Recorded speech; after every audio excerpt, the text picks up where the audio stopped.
Shalom, shalom! Aking mga kapatid sa pananampalataya. Ito na naman po inyong kapatid na si Roland, na muli ay binibigyang pagkakataon ng ating rabay na makapangaral ng kanyang salita. Kaya kung kayo po'y nakahanda na, handa na po yung maikling lapis dahil lagi po nating sinasabi na ito ay mas mainam kaysa sa mahabang memorya. Ano po? Now, ang aral po na ibinigay ng rabay may ibinigay na inspirasyon ng ating rabay tungkol sa naging desisyon ng ating anak na si Kim at ng naging desisyon ng ating kapatid na si Romano. Dahil ang araw po ng rabay ay may kinalaman sa kanilang mga naging mga pagsubok na nangyayari sa kanilang buhay nitong mga nakarang mga linggo.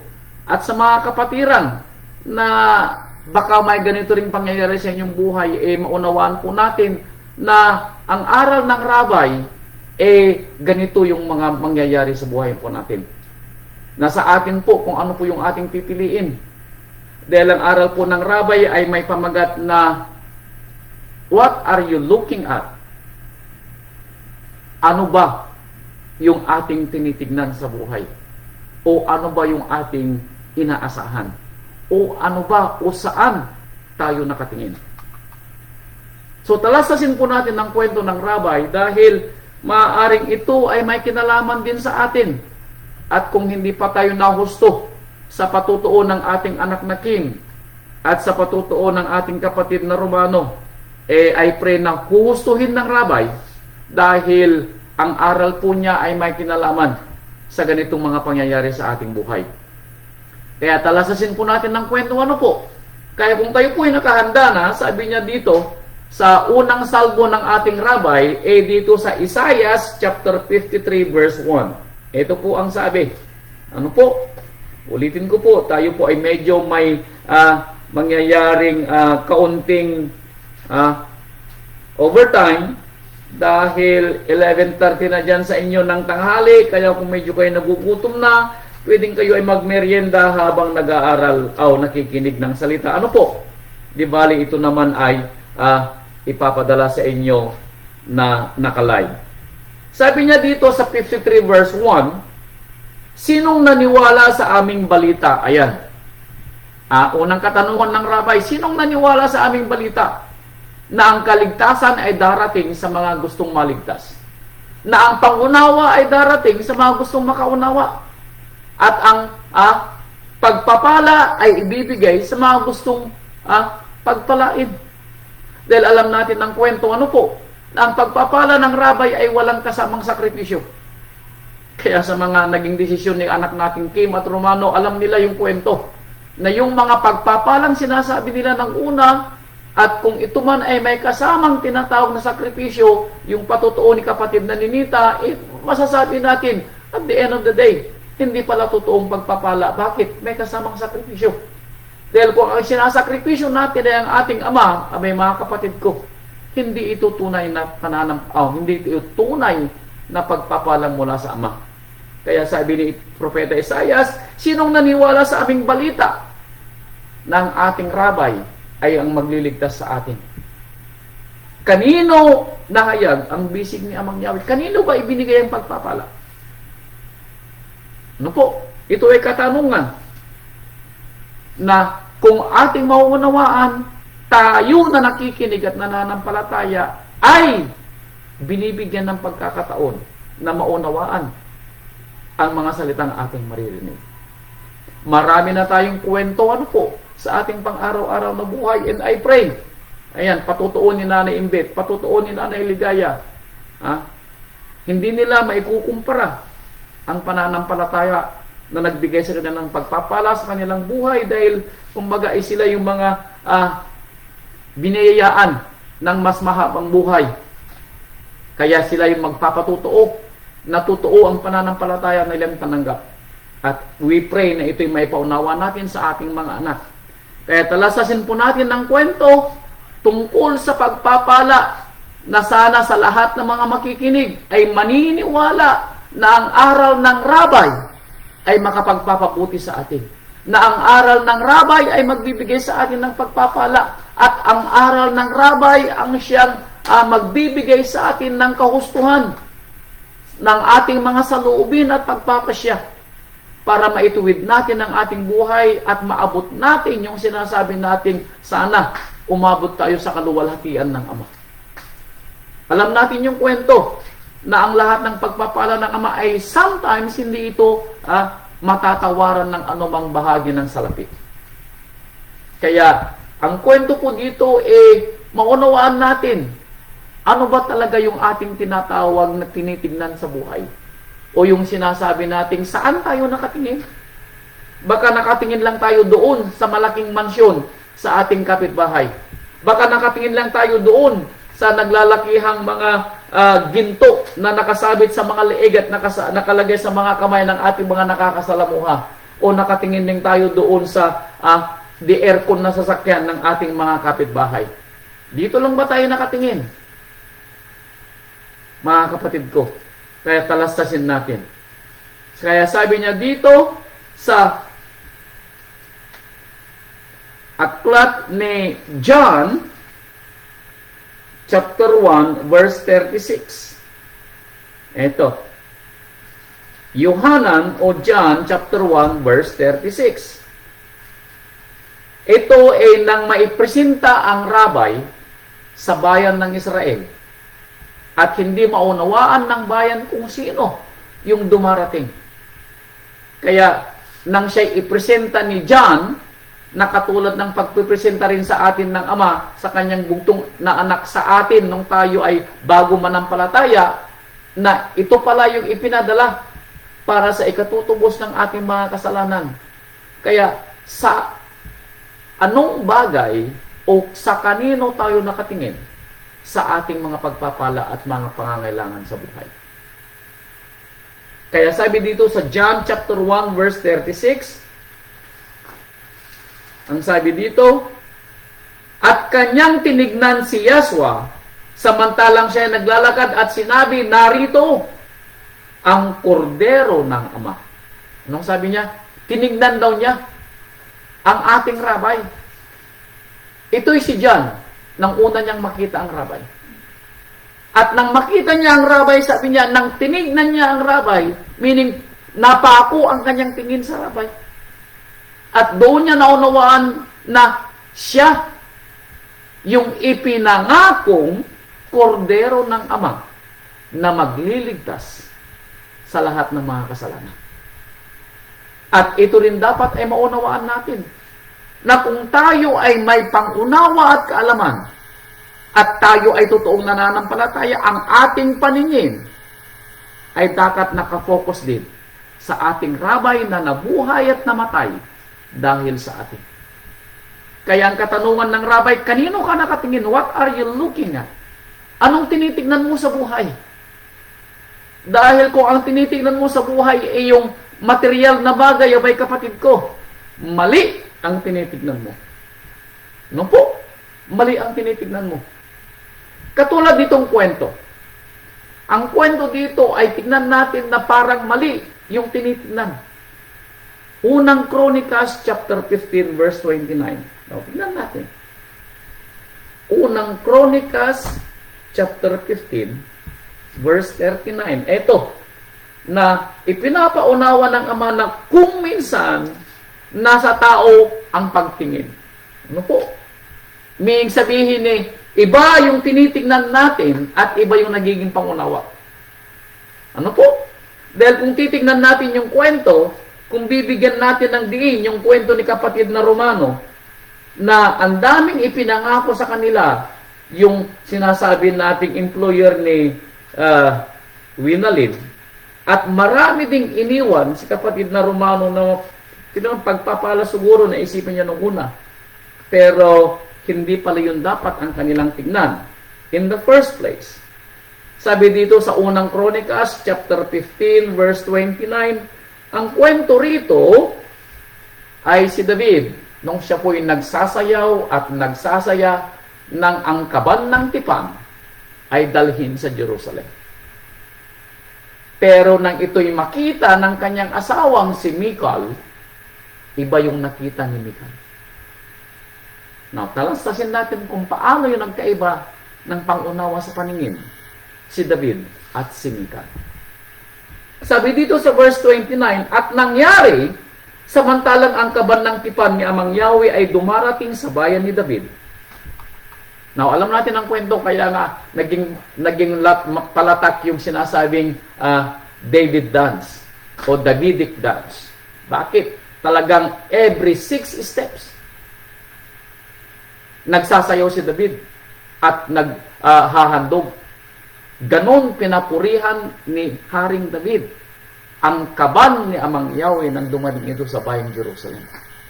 Nagsayaw po siya. At yung kanyang pagsasayaw talagang hanggang mahubaran po siya sa kanyang pagiging damit hari. Ganon, ibinuhos ni David ang pagsasayaw. At nang makita ito ng kanyang asawang si Michal, iba yung nakita ni Michal. Bakit? Anong nakita ni Michal? Instead na makita ni Michal yung kasayahan ni Haring David sa pagsasayaw. Instead na makita ni Michal yung pagpupuri ni David. Hindi nakita ito ni Michal. Anong nakita ni Michal? Ito, na si Michal na anak ni Saul ay tumanaw sa dungawan at nakita niya si Haring David na sumasayaw at tumutugtog. Nakita niya. Pero hindi niya naramdaman yung kasayahan at pagpupuri at pagdakila ni Haring David sa ating Ama. Anong nakita ni Michal? At kanyang niwalang kabuluhan siya sa kanyang puso. Nakita niya yung kawalan ng kabuluhan ng ginagawa ni David. Sa kanyang pangunawa, si David ay hibang sa kanyang ginagawa. Now, anong ibig sabihin nito sa ating buhay?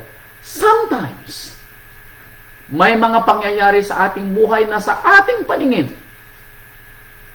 At dahil ito yung ating nagiging prioridad sa buhay, sa ating pangunawa at paningin, ito yung ating hinihingi. Ito yung ating pangunawa. Alam po ninyo, sabi ko nga sa inyo, kung hindi pa ninyo masyadong naunawaan ang kwento ni kapatid na Romano, si kapatid na Romano po ay nagbayad pa ng 3,000 nung siya po ay umalis sa Detroit. Dahil breach of contract. Yung ginastos ni na Romano papunta rito, mahigit 3,000. So that is 6,000 na. Ano po? Yung sahod ni Wing, monthly, mahigit 2,000, that is 8,000. Yung kanilang magiging libreng tahanan, sasakyan, sasabihin natin 2,000 din isang buwan. So magkanong nawala sa kanila? Almost monthly, $8,000. Dollars po yun hindi po peso.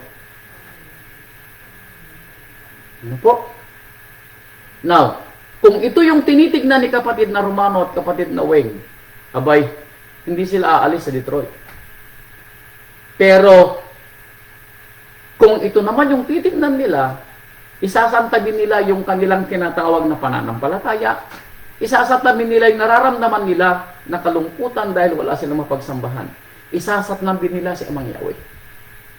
So ang tanong, alin sa dalawa ang gusto nilang tingnan?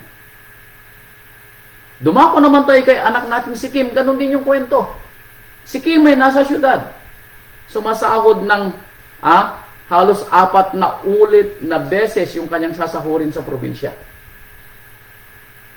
Pero kung ito ang titignan ni Kim at isasantabi niya yung comfort na ikaw ay nasa tabi ng iyong mga magulang, yung comfort na kahit papaano may magluluto, yung bang yung comfort na makikita mo, mag-good morning ka sa nanay mo, mag-good morning ka sa tatay mo, at yung pagdating mo ng hapon, hindi mag-aalala yung mga magulang mo kung ikaw ay, alam nyo, napakahirap sa magulang. Dahil ako magulang din. Alam nyo, nang umalis sa aming tabi si Natalie, talagang halos panay ang dasal namin mag-asawa, lalo na yung tumawag yung aming si Natalie. 12:00 ng gabi, na nasa labas pa siya, umiiyak, abay, halos paliparin ko yung ating sasakyan para pumunta sa kanyang lugar. Ganon yung pakiramdam ng magulang. At ito'y hindi na mararamdaman ng ating kapatid na Samuel at Olga dahil bakit? Katabi na nila ang kanilang anak. At ito ay nakita ni Kim. Kaya ang tanong, depende kung ano yung ating tinitignan. Kung hindi natin mapagtatanto yung ipinangako ng Ama.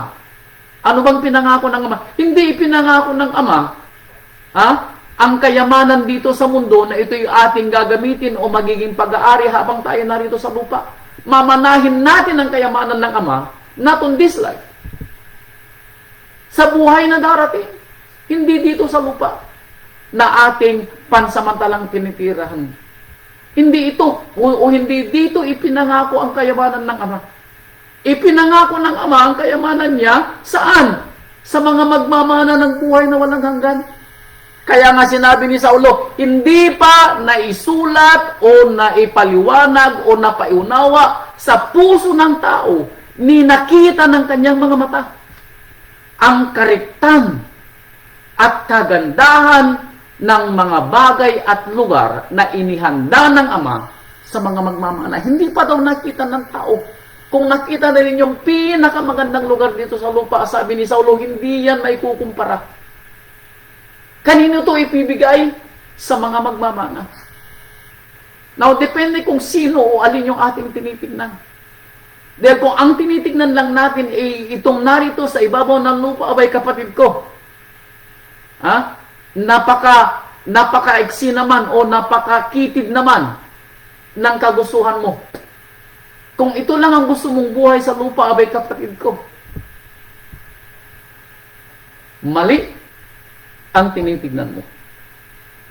Kaya dahil sa nangyari kay Mikal, anong nangyari kay Mikal? Dahil sa pagwalang bahala ni Mikal sa ginagawang pagdakila ni Haring David, anong nangyari kay Mikal? Hindi po siya nagkaanak kahit minsan. Ano po? Meaning, inani ni Mikal kung ano yung kanyang tinignan.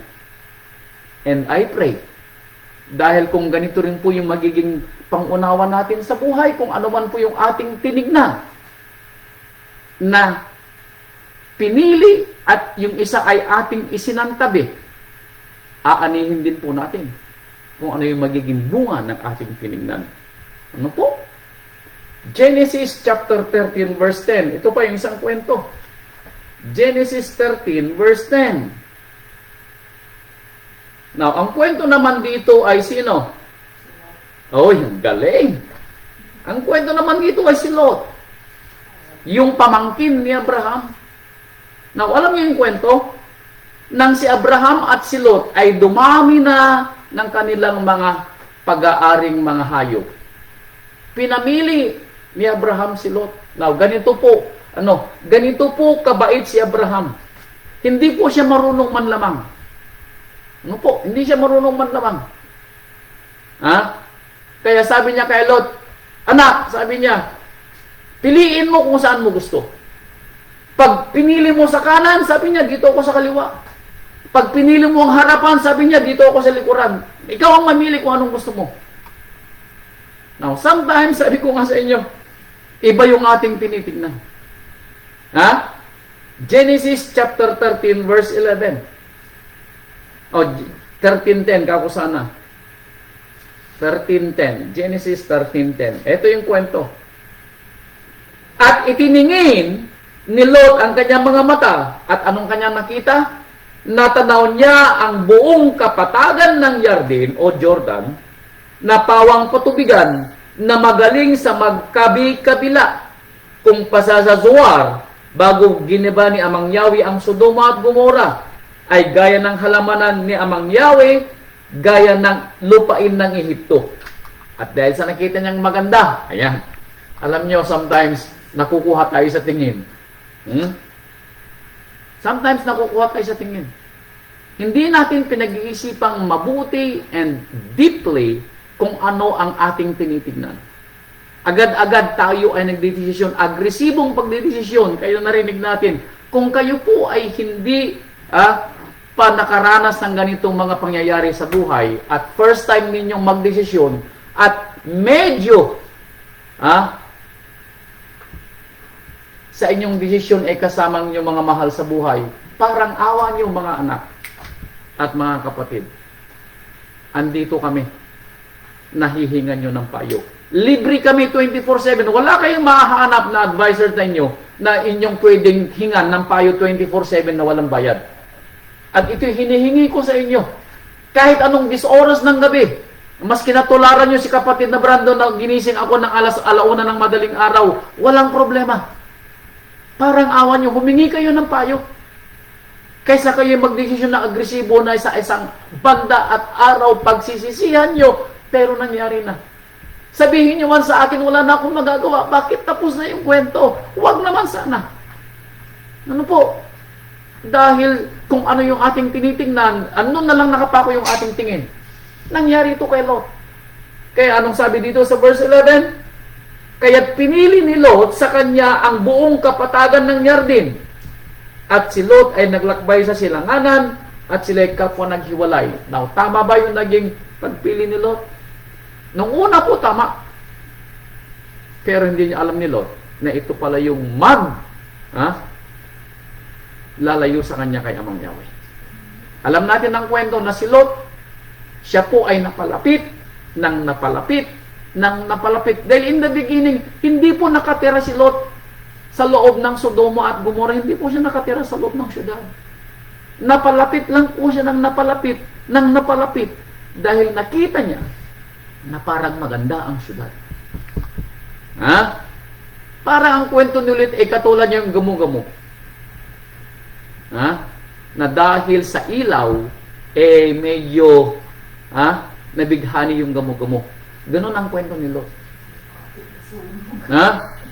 At alam natin ang kwento, at the end of the day, kumakaripas ng takbo si Lot dahil sinusunog ni Amang Yahweh ang Sodoma at Gomora at siya'y tumatakas. May natira ba sa pinagpaguran ni Lot for how many years? May natira ba? Yung kayamanan ni Lot, nadala ba niya? Yung pinagpaguran ni Lot, magmula nung siya'y binata hanggang sa siya'y tumanda, nadala ba niya? Hindi po. Ang naitakbo lang ni Lot ay ang kanyang damit sa kanyang likod. Hindi nga niya nadala yung kanyang mga manugang. Namatay nga doon yung kanyang isang anak na babae sa Sodoma at Gomora. At sinong pumatay ng kanyang anak na babae? Ang mga taga Sodoma at Gomora. Bakit? Dahil mali ang tinitignan ni Lot nung siya pinatili ni Abraham. Kaya mga kapatid ko, kung ano po yung ating pipiliin sa buhay po natin ito po'y ipagsusulit natin at the end of the day. Kaya mga kapatid ko, humingi kayo ng payo sa mga may pusong malapit sa Ama. At huwag kayong humingi ng payo kung gani-ganino. Ano po? Humingi kayo ng panalangin kaysa kayo magdesisyon nang wala sa panahon. Lucas chapter 7 verse 24. Ito pa yung kwento. Lucas chapter 7. Kung ano yung ating tinitingnan, yun ang ating nagiging pangunawa. Tandaan po ninyo, tayo ang tumitingin. Si Amang Yahweh ang nag-advise at nagpapamili, pero at the end of the day, tayo ang pipili. Ano po? Alam ninyo, napakabait ni Amang Yahweh. Siya ang magbibigay ng panahon para makapamili ka. Siya ang magbibigay ng mga sugo at magbibigay ng mga advisor sa iyo kung gugustuhin mo. Now, nasa sayo na kapatid ko. Kung pipiliin mong magdesisyon para sa sarili mo o ikaw ay magsisik ng advice kay Amang Yahweh. Lucas chapter 7 verse 24, ito yung kwento. Now, kaninong kwento ito? Kwento naman ito ng ating rabbi tungkol kay kanino? Kay John. Now, ang sabi dito verse 24, John chapter 7 verse 24. Sabi niya, at nang makaalis ng mga sugo ni Yohanan o John, ay nagpasimula siyang magsalita tungkol kay John o Yohanan sa mga karamihan. Meaning, binibigyang diin ng ating rabbi ang buhay ni John. Sabi niya dito, ano ang linabas ninyo upang mamasdan sa ilang? Nung makita ninyo si John, sabi ng ating rabbi, ano ang nakita niyo sa ilang? Ano ang tinignan ninyo sa ilang nang makita ninyo si John? Ito ang tinatanong ng rabbi. Isang tambong inuuga ng hangin, tumingin ba kayo roon para kung tumingin ng isang tambong inuuga ng hangin, o kayo ay tumingin sa labas at naghahanap kayo ng isang prinsipe na may magarang damit? Ito ang tinatanong ng rabay. Nang makita ninyo si John ba ay may itsura? Nang makita ninyo si John ba ay kapitapitagan ang mga damit? Nang makita ninyo si John, kagalang-galang ba ang kanyang kasuotan? Ito ang tinatanong ng rabay. Nang makita ninyo si John, siya ba'y may pinag-aralan? Siya ba'y mayaman? Ano ang ini-expect ninyong makita kay John? Nang inyong makita si John, sabi ng ating rabay. Datapwat, ano ang nilabas ninyo upang makita? Isang taong nararamtan ng mga damit na mamahalin? Narito ang nagsisipanamit ng maririlag ay nangabubuhay sa karangyaan ay nasa mga palasyo ng mga hari.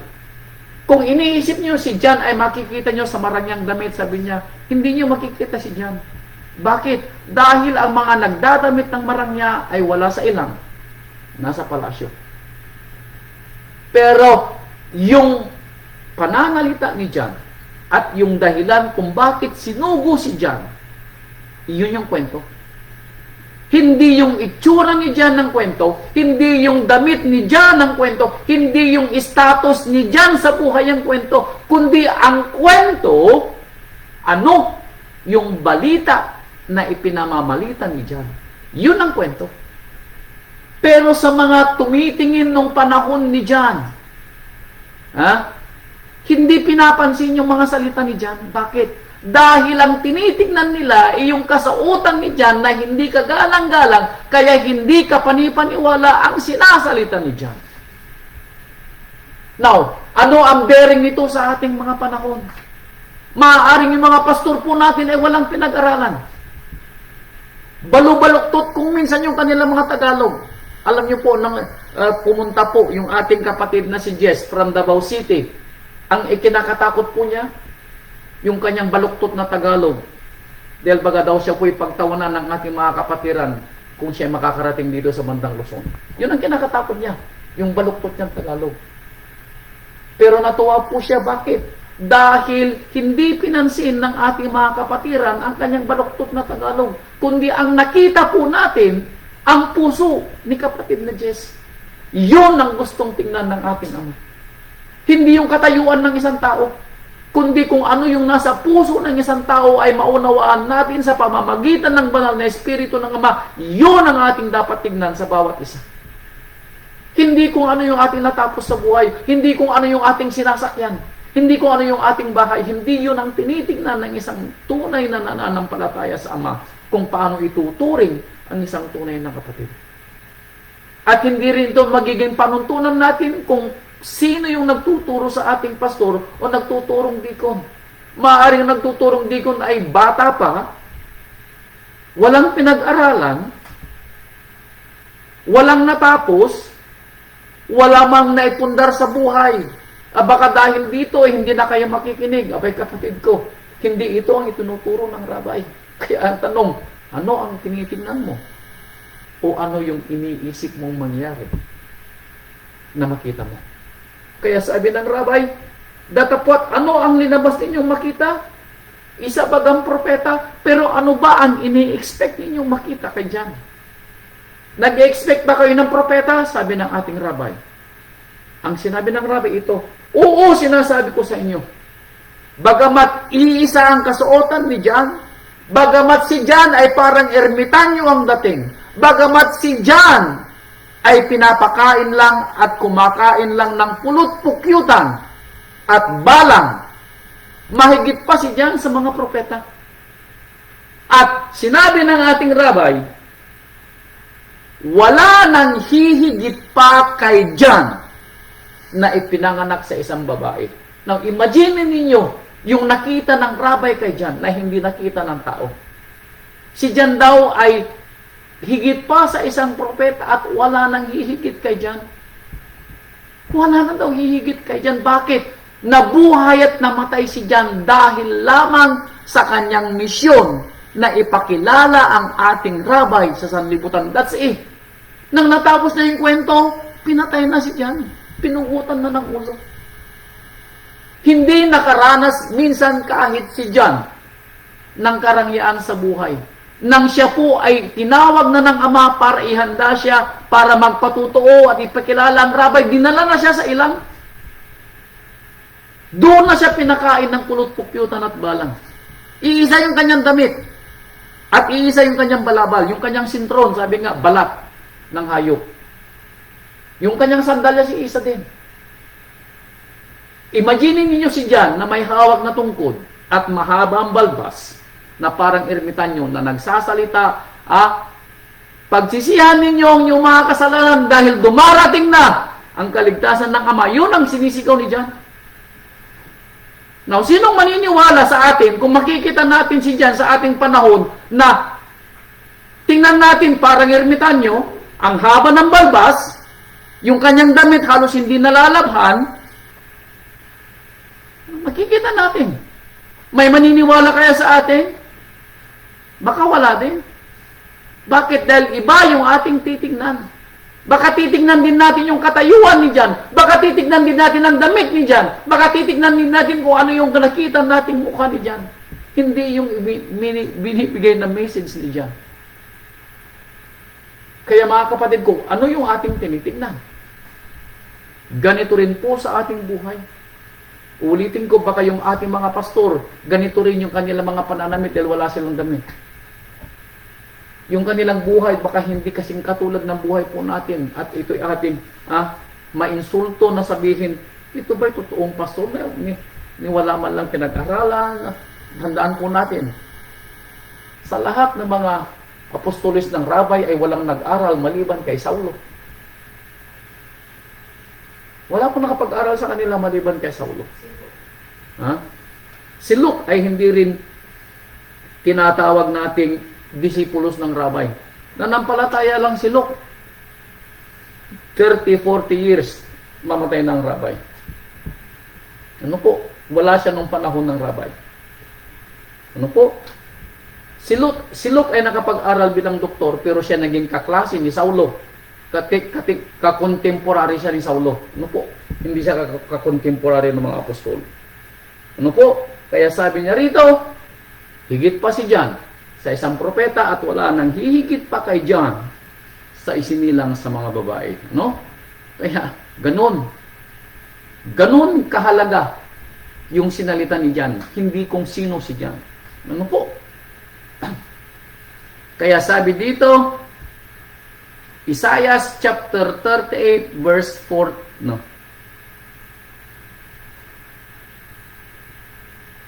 Mateo 14 verse 19. Mateo 14 verse 19. Kaya mga kapatid ko, tingnan po natin kung saan tayo nakatingin. Baka kung tayo naghahanap ng mapapangasawa, ay tinitingnan natin yung kagandahan, yung kaseksihan, yung kagwapuhan, kung anong minamaneho, kung Mercedes o BMW o kaya Cadillac. Pag sinabing Cadillac, naglalakad. Ayan. Baka yun ang pinipili natin na makasama sa buhay. Anong sinabi ko? Mateo 14 verse 19. At yung ating mga pangarap sa buhay, pinapangarap ba natin at tinitingnan yung mansion ng kapitbahay? Sinabi, ganyan din magiging mansion ko. Sabihin natin. Tinitingnan natin yung sasakyan ng kapitbahay. Sabihin natin, ganyan din ang magiging sasakyan ko. Kaya wala kang gagawin kundi maghanap buhay, mag-ipon, and then kapag nakaipon ka na ng pang-down mo, pupunta ka na sa kasa para maglabas ng sakyan at babayaran mo buwan-buwan yung natitirang hulog. Abay, ipinako mo ang sarili mo sa paghihikahos dahil magtatrabaho ka ngayon ng 24/7 para lang mabayaran yung gusto mong makita sa buhay. Anong sinabi ko? Mateo 14 verse 19. Ito yung kwento pa. 14:19. Ang kwento naman dito ay ang rabay nang magpakain siya na kulang yung kanyang ipapakain. Pero saan siya tumingin? Nang mangailangan siya ng tulong para sa pagpapakain ng 5,000. Magpapakain siya ng 5,000 at ang kanyang magiging pagkain ay Verse 17. Now, at sinabi nila sa kanya, wala po tayo rito kundi 5 tinapay at 2 isda. Na magpapakain ka ng mahigit 5,000 pero mayroon kang 5 tinapay at 2 isda. Now, ito ba yung tinignan ng rabay? Hindi. Hindi tinignan ng rabay yung bilang ng tinapay at yung bilang ng isda. Ang tinignan ng rabay ay kung anong magagawa ng ama sa 5 tinapay at 2 isda. Sometimes, alam niyo po mga kapatid ko, kapag tayo na po ay nasa ilalim na ng barrel, yung ba, nasa dulo na tayo ng ating budget. Alam po niyo, sometimes, kung saan nasa dulo na tayo ng ating budget, doon naman tayo nagiging kuripot. Ano po? Tama po ba o mali? Tama. Pero nakalimutan natin yung kwento. Ano po? Maalala niyo yung bao? Na nang makita ng rabay, nagbigay ng kanyang huling kusing. Anong sabi ng rabay? Nang makita niya mga mayayaman na nagbigay ng kanilang abuloy at nagbigay ng kanilang handog. Anong sabi ng rabay? Nakita niyo ba yung babaeng bao na nagbigay ng 2 lipta? Sinabi ng rabay, mas higit yung ibinigay ng babaeng bao na 2 lipta. Bakit? Dahil ibinigay niya ang buong kanya. Kaysa sa mga mayayaman na nagbigay lang ng hindi nila kailangan. Nung sabi ng rabay, umuwi ang babaeng ito na puno ng pagpapala. Sometimes, sabi ko nga sa atin tinitingnan natin yung kakaunti na natitira. Hindi natin alam yung kwento na dahil sa kakaunti nang natitira, tingnan natin na darating na yung pagtulong ng Ama na hindi natin mabibilang. Huwag nating tignan yung kaliitan ng isang bagay na pagpapala, kundi isipin natin yung darating na mas maraming pagpapala. Iba kasi yung ating tinitingnan kung minsan mga kapatid ko. Kaya nawawalan tayo ng pag-asa sa pananampalataya. Ganito rin ang panahon ng mga apostol. Nakita nila na magpapakain ng rabay ng mahigit 5,000 pero ang nakita lang nila yung bilang ng tinapay. Hindi nila nakita yung pagpapala na ginagawa na ng Ama sa kanila, pero nakalimutan nila na ang Ama ay malapit sa kanila dahil sa rabay na nasa tabi nila. Kaya anong ginawa ng rabay? Verse 19, sabi niya, at ipinag-utos niya sa mga karamihan na sila magsiupo sa damuhan, at kinuha niya ang 5 tinapay at ang 2 isda. At anong ginawa niya? Tumingin sa langit. Bakit? Ito kung may siya nakakalimutan natin. Kung saan natin ititingin ang ating mga mata kung kailangan natin ng tulong pagpapala. Ang ating rabay walang ginawa kundi ano? Tumingin sa langit. Bakit? Nasa langit natirahan ng Ama ang pagpapalang tulong. Kaya sinabi ng rabay, nang tumingila siya sa langit at kanyang pinagpala, ay pinagputol-putol at ibinigay ang mga tinapay sa mga alagad at ibinigay naman ng mga alagad sa mga karamihan. Nakakain ba yung 5,000 mahigit? Yes. At ilan ang natira? 12 basket ng tinapay at isda. Bakit? Dahil iba ang tinignan ng rabay kaysa sa tinignan ng mga apostol. Ganito rin po tayo kung minsan. Aminin man natin o hindi. Tinitignan natin yung kaliitan ng isang bagay, yung kakulangan natin ng ating tinitignan. Hindi natin iniisip yung mga pagpapala na nating tinanggap, kundi ang naiisip lang natin yung ating mga kakulangan at pangangailangan. Kaya sometimes nakakalimutan nating magpasalamat.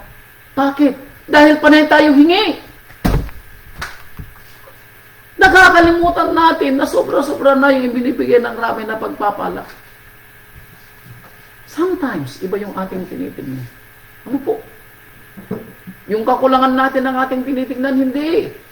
Anong sabi nga sa kanta? Count your blessings. Ha? Name them one by one. Kapag kayo po ay nasa ilalim na yung sinasabi nating kaliitan ng pananampalataya at isipin nyo, parang napakahirap na ng iyong buhay. Kapatid ko, ulitin ko uli sa iyo.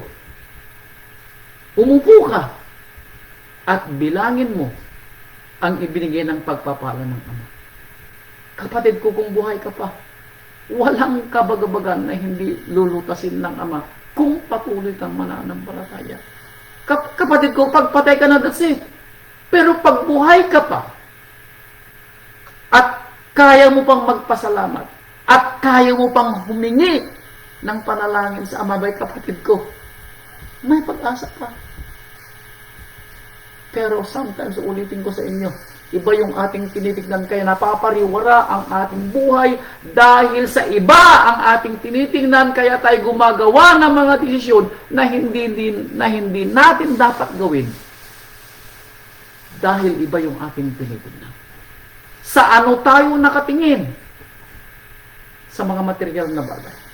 Sa mga pansamantalang mga sinasabi nating magbibigay ng comfort sa ating buhay. Hindi natin tinitingnan yung mas mahabang kwento ng buhay.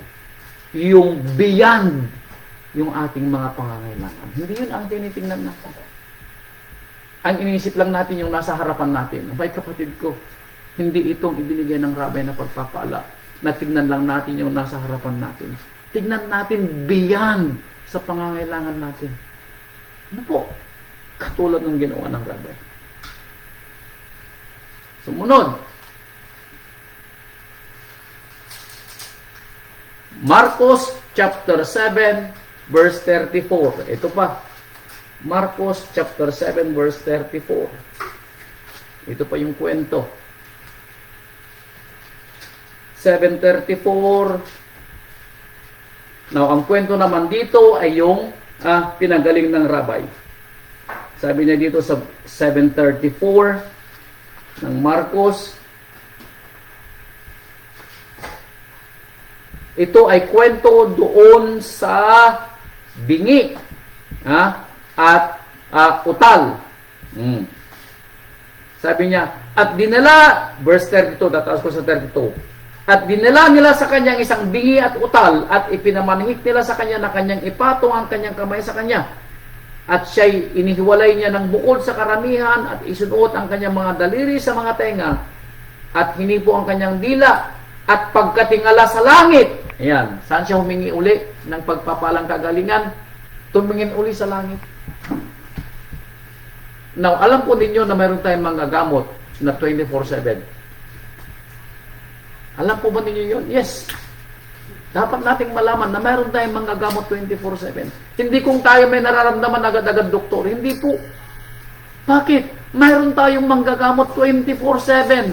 Libre, walang bayad. At hindi siya, nung tawag dito, palagi siyang present. Hindi siya, hindi siya natutulog or hindi, mayroon siya, pero laging on call ang ating doktor.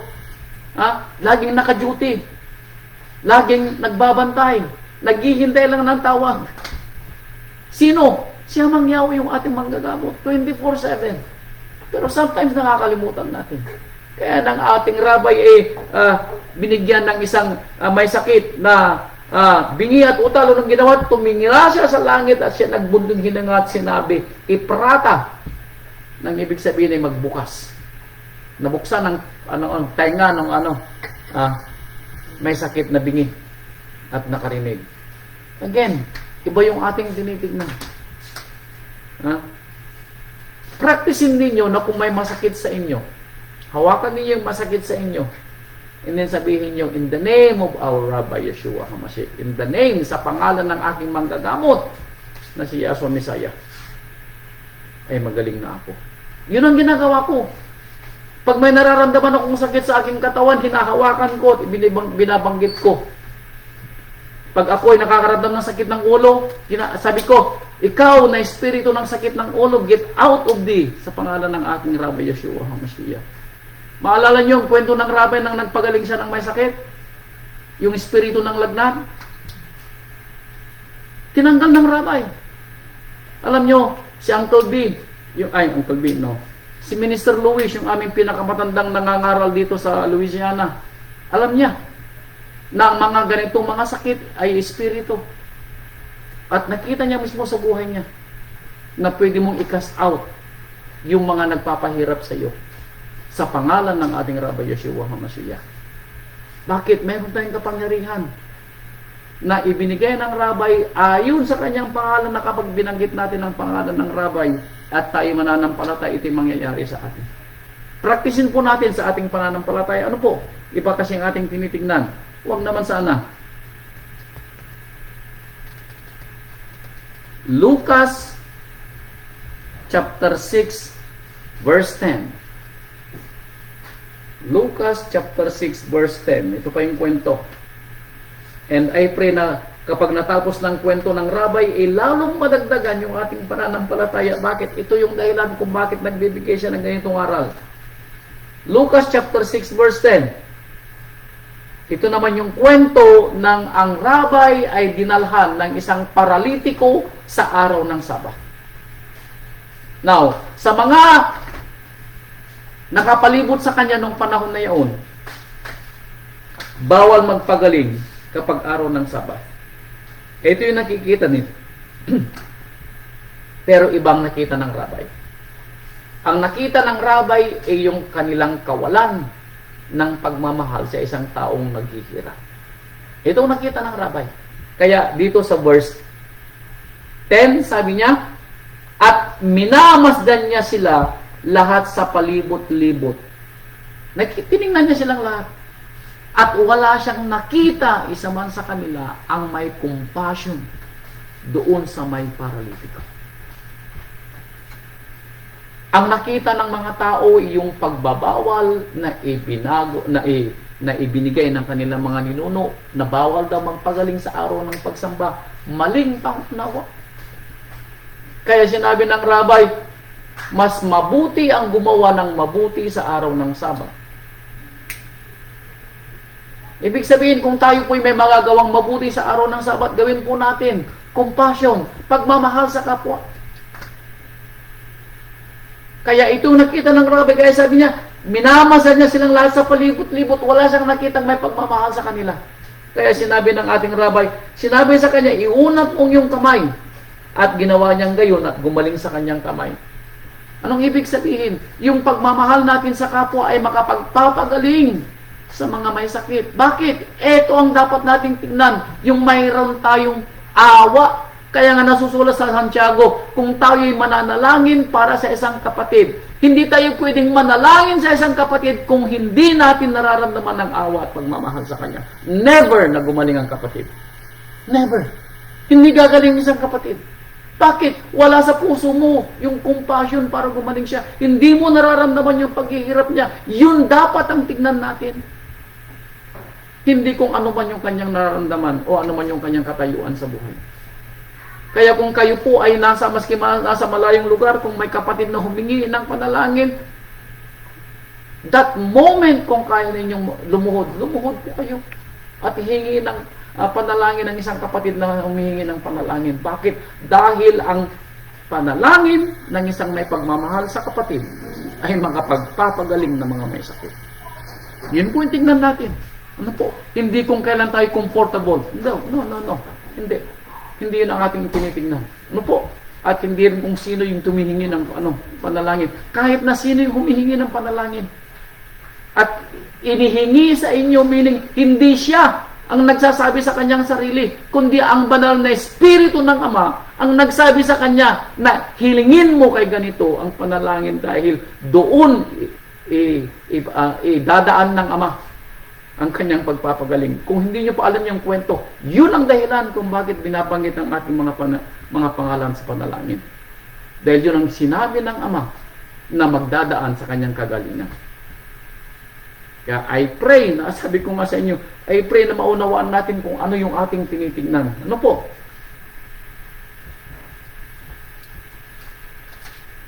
Aklat na mga Gawa, chapter 3, verse 2. Uli, ito, tingnan natin.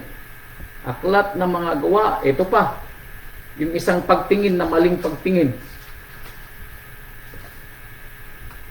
Aklat na mga Gawa, chapter 3. Simulan natin dito sa verse 2. Ito ay kwento ni Kipa or Pedro at ni Yohanan or John. Nang si John at Yohanan, nang si Kipa at Yohanan o Pedro at si John ay pumunta sa templo, meron silang nakita. Isang namamalimos, nalumpo. Kaya ito sa verse 2. At isang lalaki na pilay, buhat pa sa tiyan ng kanyang ina, lumpo. Hindi lang siya pilay. Ay dinadala roon na siya inilalagay nila araw-araw sa pintuan ng templo na tinatawag na Maganda upang manghingi ng limos sa nagsisipasok sa templo. So may lumpo na dinadala ng kanyang mga mahal sa buhay para manglimos araw-araw. Hindi po nakikita yung hirap doon.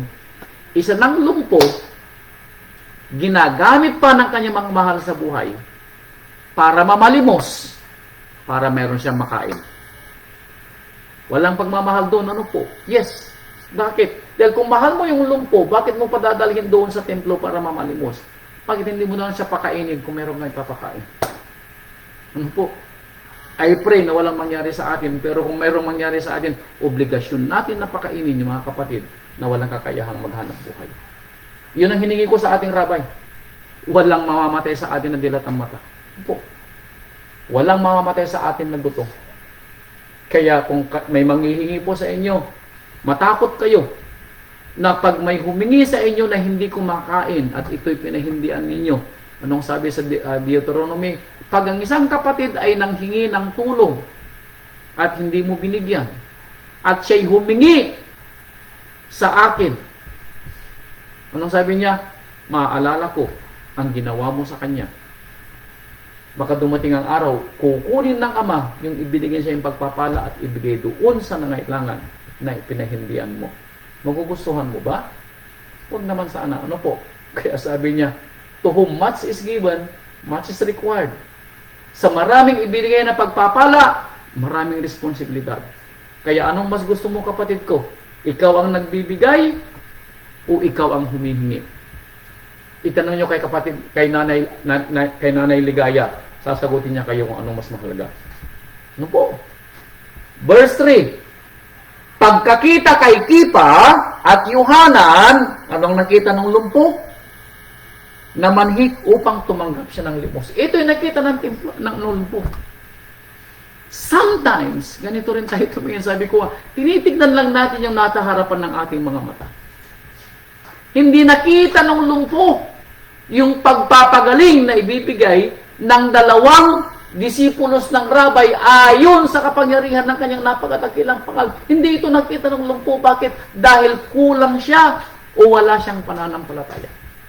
Hindi ito nakita ng lumpo. Kaya humihingi siya ng limos.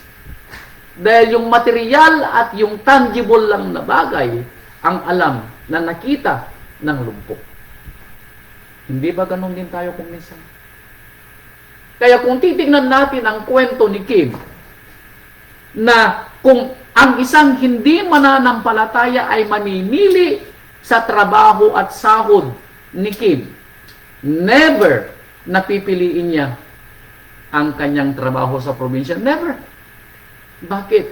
Imaginin mo yung times 4 ang magiging sahod mo sa syudad at ikaw pa'y nasa syudad. Ang sarap ng buhay sa syudad, sasabihin niya, maraming mga happening sa syudad. Yes! Dahil ito lang ang tinitingnan ng isang taong mangmang at walang pananampalataya. Pero kung ang ating puso ay nasa pagtupad sa kalooban ng Ama, at tayo mapapalapit sa Kanya at alam natin sa ating puso na hindi mapapantayan at matatawaran ang kaluguran ng Ama na ibinigay niya sa atin. Abay, hindi po tayo mag-iisip o magdadalawang isip na gawin din yung ginawa ng ating anak na si Kim. Napiliin yung kanyang pagiging hanap buhay sa tinatawag nating probinsya.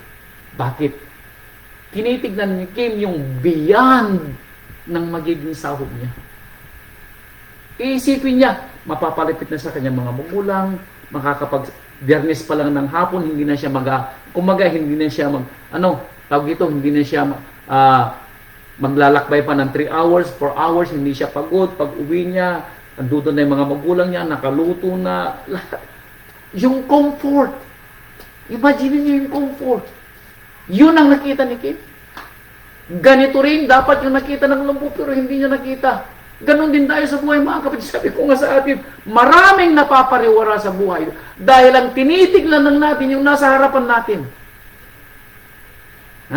Maalala ko, yung, alam nyo, nang kami nasa Kamanggaan, dinalaw ng aking darling yung kanyang auntie. At nagkwento yung kanyang auntie na yung kanyang apo daw, pinalipat ng bahay. at nagbigay ng libreng pabahay. At nung sila ay dumating doon sa pabahay, nakita nung apo niya na parang maganda nga yung bahay pero mahirap yung lugar, meaning malayo sa syudad. Dahil yung trabaho niya nasa Manila, yung bahay nasa Bulacan. At inaalok daw siya ng 25,000, 15,000 para ipagbili yung bahay. Kapalit ng bahay ay 15,000. Ang sabi daw nung apo niya, kukunin na niya sana yung 15,000.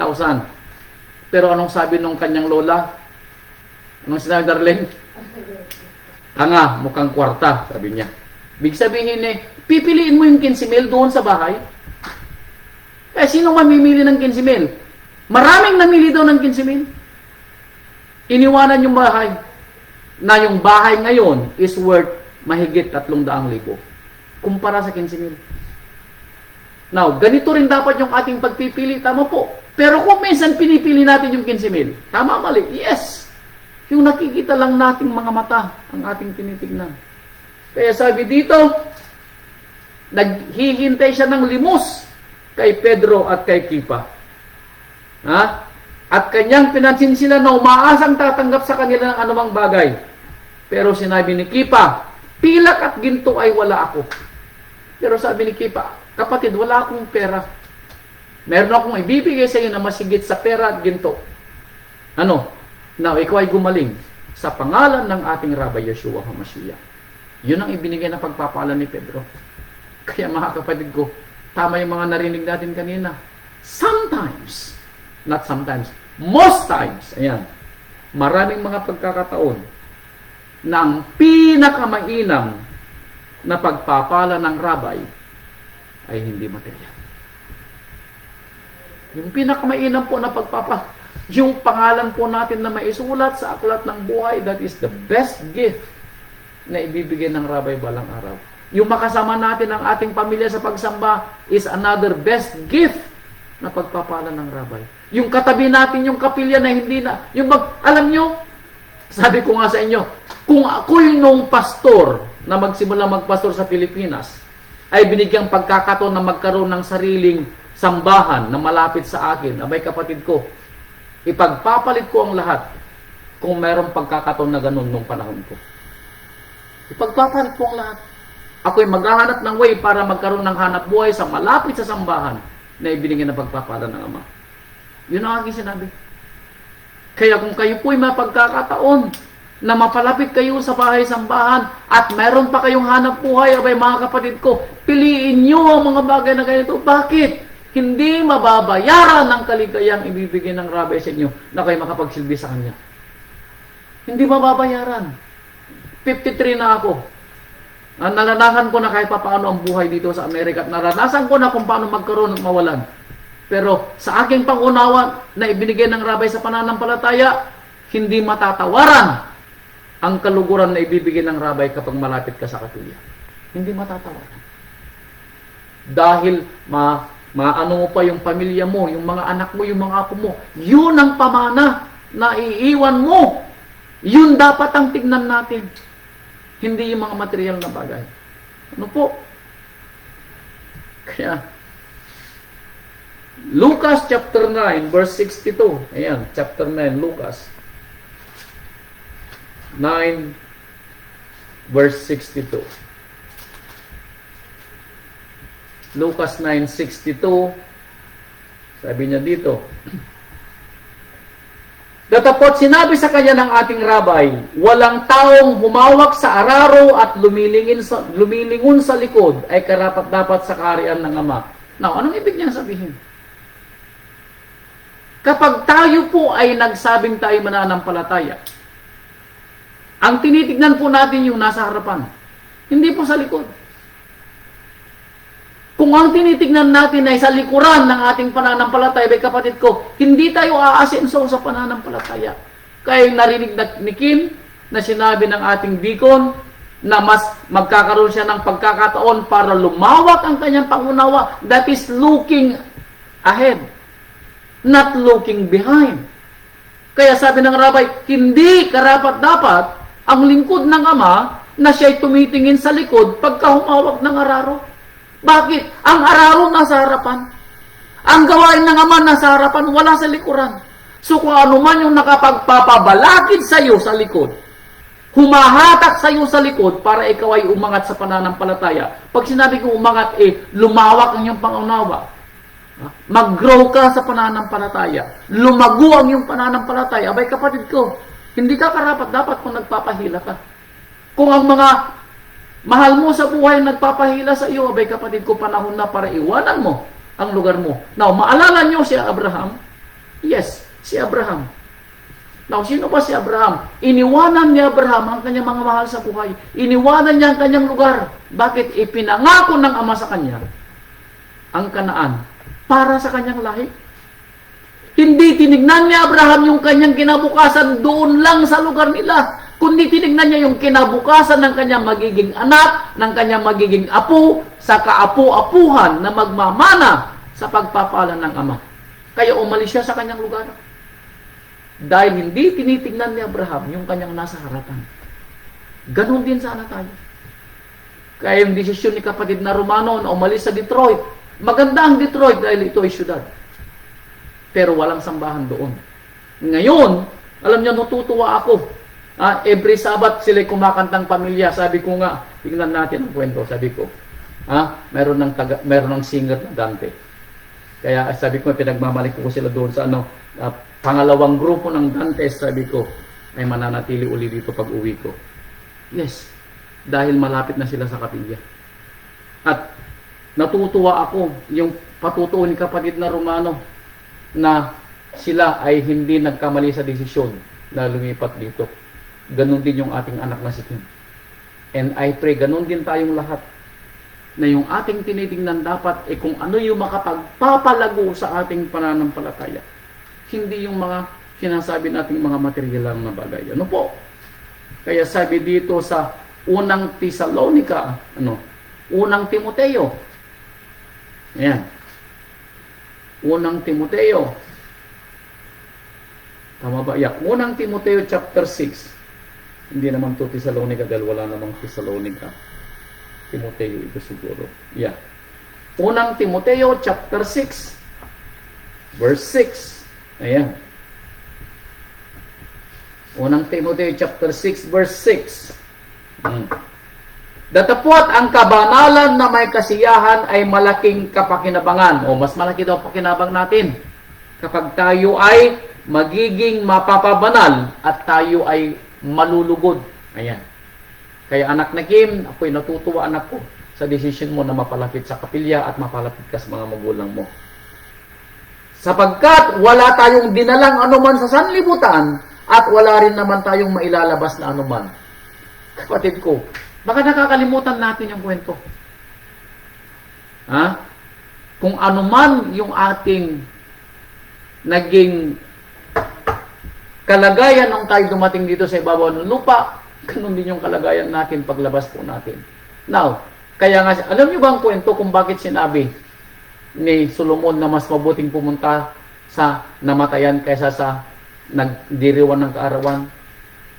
Inihatid natin lately ang ating kapatid na si Iki at ang ating kapatid na Jong. At alam natin ang kwento.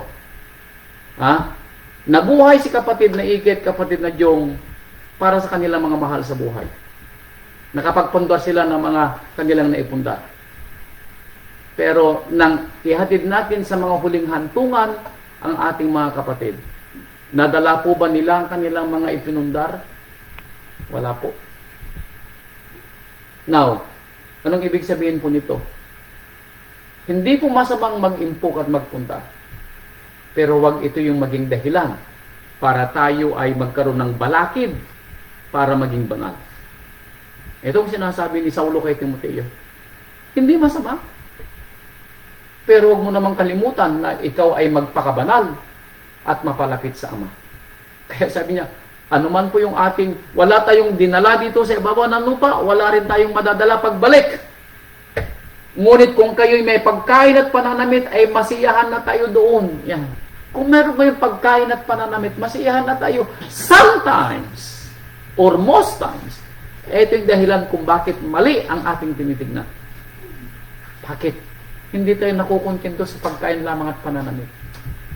We want beyond that. Yung ating mga anik-anik, yung ating mga gusto sa buhay, yung mga wants, ang nagpabigay sa atin ng alam niyo po ba niyo yung ating mga anik-anik at yung ating mga wants ang nagbibigay ng pighati sa atin sa buhay? Yes. Silang nagbibigay ng pighati. Bakit? Dahil iba yung ating tinitignan. Iba yung ating tinitignan. Kaya mga kapatid ko, nasulat, sabi nga sa verse 10, dahil dito, ang pag-ibig sa salapi ay ugat ng lahat ng kasalanan. Hindi yung pagiging mayaman. Kino yung pag-ibig natin sa salapi. Yung mas pinapahalagahan natin yung material na bagay kaysa sa pagpapala ng Ama. Yung pinapahalagahan natin yung material na bagay kaysa sa pagsamba. Yung pinapahalagahan natin yung material na bagay kaysa mapalapit sa sambahan. Yung material na bagay na mas pinapahalagahan natin kaysa sa lahat ng mga gawain ng Ama.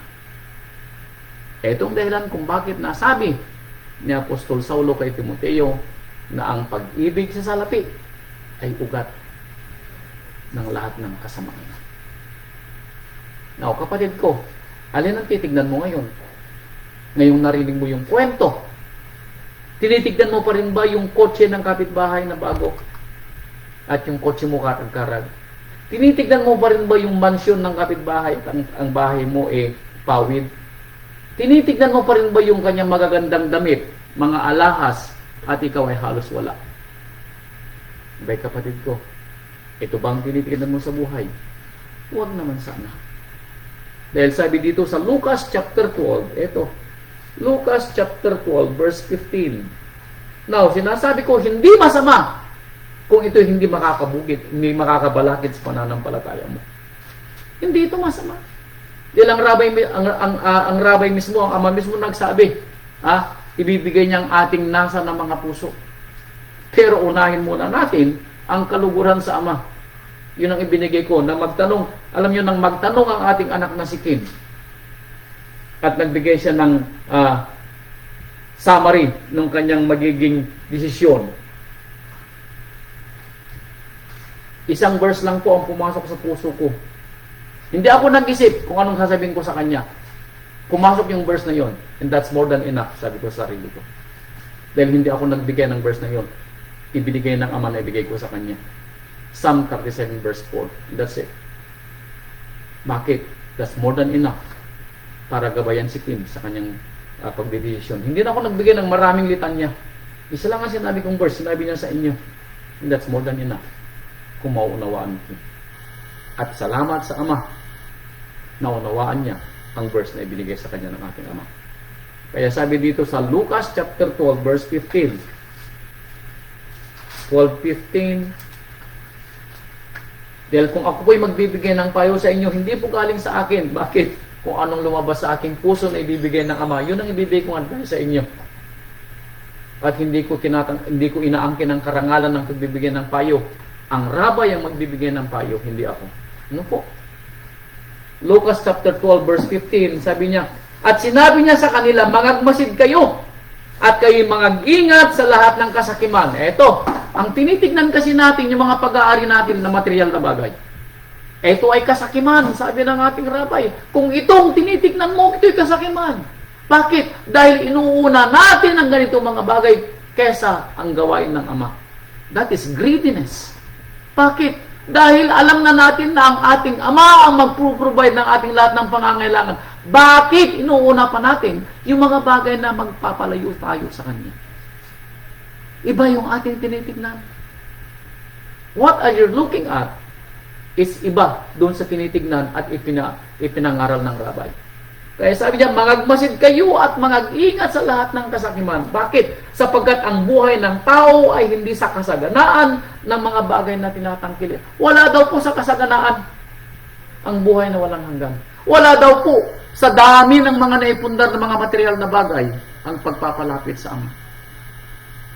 Wala daw po sa ganitong mga bagay.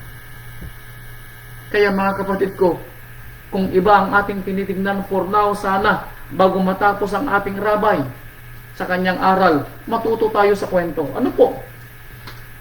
Kaya sabi ng ating rabbi, dito sa Hebrew chapter 12, verse 15. Malapit na po matapos. Kaunti na lang. Hebrew 12, verse 15. Hebrew 12, verse 15.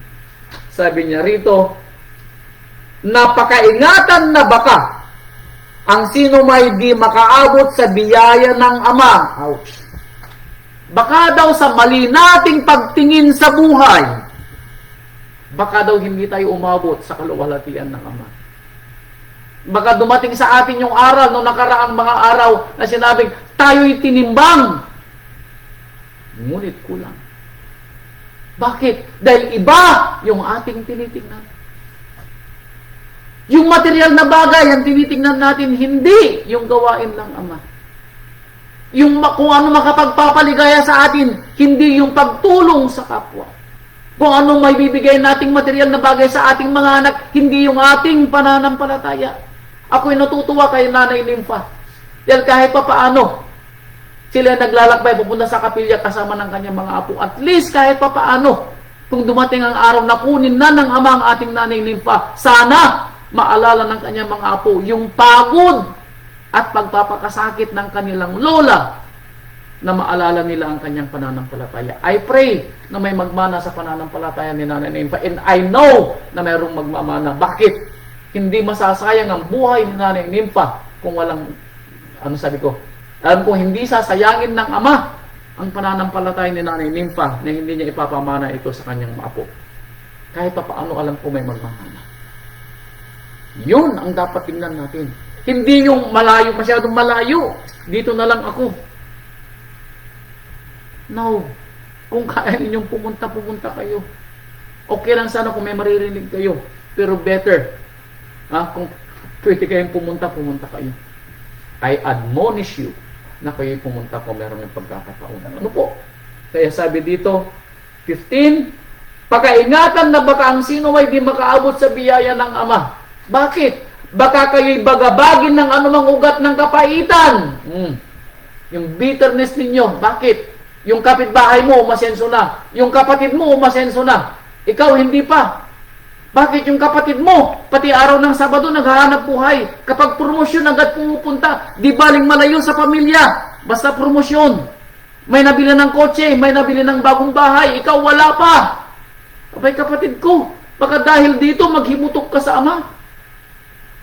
Abay, sabi ko siya, okay lang na wala kang bahay na maganda. Okay lang na hindi ka ma-promote sa trabaho. Ang importante, pagtulog mo sa gabi, kasama mo yung mga mahal sa buhay. Paggising mo sa umaga, kasama mo mga mahal mo sa buhay. Pagpunta mo sa kapilya, kasama mo mga mahal mo sa buhay. Yung kapitbahay mo o yung kapatid mo na hindi kasama sa pananampalataya, kinainggitan mo. Pero mas maraming araw na wala siya sa bahay. Bakit? Dahil sa kanyang promosyon. Ito ba ang gusto mo sa buhay? Abay, kapatid ko, ito ba ang iyong tinitingnan sa buhay? Mali ang tinitingnan mo, kapatid ko. Kaya alam niyo ang payo ko sa aming binata na magdudoktor, anak, piliin mo yung trabaho mo na magiging doktor na makakauwi ka tuwing gabi.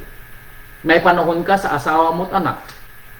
Wag mong sayangin ang magiging sahod mo bilang isang tanyag na doktor at ikaw ay magiging mayaman for just how many years. Pero wala ka namang panahon sa pamilya and mostly wala kang panahon sa ating Ama. Kaya ang pinili po ng ating anak ay maging isang family doctor. Ibig sabihin hanggang Lunes at Biyernes lang yung kanyang trabaho at emergency lamang kung siya ay tatawagin. Gusto na yun. Bakit? Mabubuhay na siya sa kanyang sahod bilang doktor. Malayo ang maging agwat niya sa akin balang araw. Pero ako'y natutuwa na yun ang pinili ng ating anak. Mga kapatid ko, kung pipiliin ng ating anak na maging mayaman, hindi siya magiging family doctor. Nagpapakadalubhasa siguro siya sa magiging isang surgeon. Pero hindi yun ang gusto ko sa kanya. Bakit? Mas gusto kong mapalapit siya sa Ama kaysa magkaroon siya ng milyones dito sa Amerika. Ganon din sana yung ating panuntunan, mga kapatid ko, sa ating mga anak, sa ating mga apo. Kung paano sila mailalapit sa ating Ama, ang ating tinitingnan sa buhay at tayo din na nananampalataya. Kung ano yung makapagpapalapit sa atin sa Ama, hindi yung material na bagay ang ating titingnan. Ano po? Kaya I pray na walang magkaroon ng kapaitan sa puso ninyo dahil baka isipin ninyo na huhuli na kayo sa pagpapayaman. Ano po? Okay lang na mahuli tayo sa pagpapayaman basta tayong nangunguna sa pagpapalapit sa ating sarili at sa ating mga mahal sa buhay sa ating Ama. Ano po? Huling talata ko na. Ito. Hebrew chapter 12 verse 2. Ito. Huling talata ko na. Dahil alam ko, nakahanda na yung tanghalian at alam ko na masarap ang tanghalian pagkasama ng mga mahal sa buhay. Kaya sabi niya, sa lahat ng ating mga ginagawa sa buhay, ito ang lagi nating isipin. Huling talata natin, ano po? Nila? Sabi nila? Ayun, dalang natin, o di sila magpakapasa. Sino po yung hello po, pakimute po. Salamat po. Hebrew chapter 12 verse 2. Ito daw yung huling salata ng ating rabay. Ito yung pinaka-importante nating tignan sa ating buhay. Sabi niya dito verse 2, namasdan natin ang ating rabay na gumawa at sumakdal ng ating pananampalataya. Ano sabi niya? Looking into our Rabbi Yeshua, na siya yung gumawa. Who, nung sabi niya sa English, who is the author and the finisher of our faith. Siya daw ang gumawa at nagbigay ng ating pananampalataya at siya rin ang tatapos. Meaning, siya ang nagbigay ng ating comfort na banal na espiritu para tayo manampalataya at siya rin ang tatapos na magbibigay ng banal na espiritu para tayo makapagtapos sa ating gawain binigay sa atin dito sa lupa. Ano yung ating titingnan at sino? Ang gawain ng rabay at ang ating rabay na namatay sa tulos. At ang mga salita na ibinibigay niya sa atin tuwing araw ng pagsamba at mga Bible study at women's ministry at men's ministry. Kaya sabi niya, namasdan natin ang ating Rabbi Yeshua HaMashiach na gumawa at sumagdal ng ating pananampalataya na siya, dahil sa kagalakang inilagay sa harapan niya, ay nagtiis sa tulos na niwalang bahala ang kahihiyan at umuupo ngayon sa kanan ng luklukan ng Ama. At mga kapatid ko, balang araw ay tayo din ay makakaranas ng pagpapalang mula sa Ama. Tayo din ay titira sa kanyang kaharian balang araw na ibababa dito sa lupa at makikita ng ating mga mata ang kagandahan at kariktan ng bagay na inihanda ng Ama na sinasabi ni Saulo na nakita na niya sa pangatlong langit na bababa dito sa lupa na ating kakamtin balang araw. Sa araw na tayo ay bigyan ng Ama ng buhay na walang hanggan na siyang ating reward dahil sa ating buhay sa ngayon ay tinitignan natin ang salita ng Ama at ang mga patutuo ng ating mga apostol sa mga magmamana ng tunay na pananampalataya. Kaya mga kapatid ko, I pray na sa pagkatapos po ng araw ng rabay, maitutuwid natin yung ating pagtingin na hindi sa mga material na bagay o mga bagay na mga pagpapalayo sa Ama ang ating tinitignan, kundi kung ano ang makapagpapalapit sa Ama at kung ano yung ating maipapamana sa ating mga anak at mga apo. Ito yung ating pananampalataya balang araw. And I pray na tayo ay makontento sa pagpapalang ibinigay ng rabay at kung tayo man ay nangangailangan sa mga bagay na gusto natin, ang ating Ama po ang siya nating takbuhan at hingan ng tulong at gabay dahil ang ating panalangin ay aabot sa harapan ng Ama kung tayo po'y mananampalataya at mananatiling tumutupad sa kanyang kautusan ng may pagtitiwala sa kanya na ibibigay sa atin ang ating mga hinihingi sa ikaluluwalhati ng kanyang napakadakilang pangalan. Mga kapatid ko, ito po ang aral ng Rabay. At salamat po sa inyong lahat. Purihin ang ating Amang Yahweh at purihin ang ating Rabay Yeshua HaMashiach. Magandang gabi po sa inyong lahat at mabuhay ang ating Rabay Yeshua. Hallelujah. Shalom. Magandang gabi po.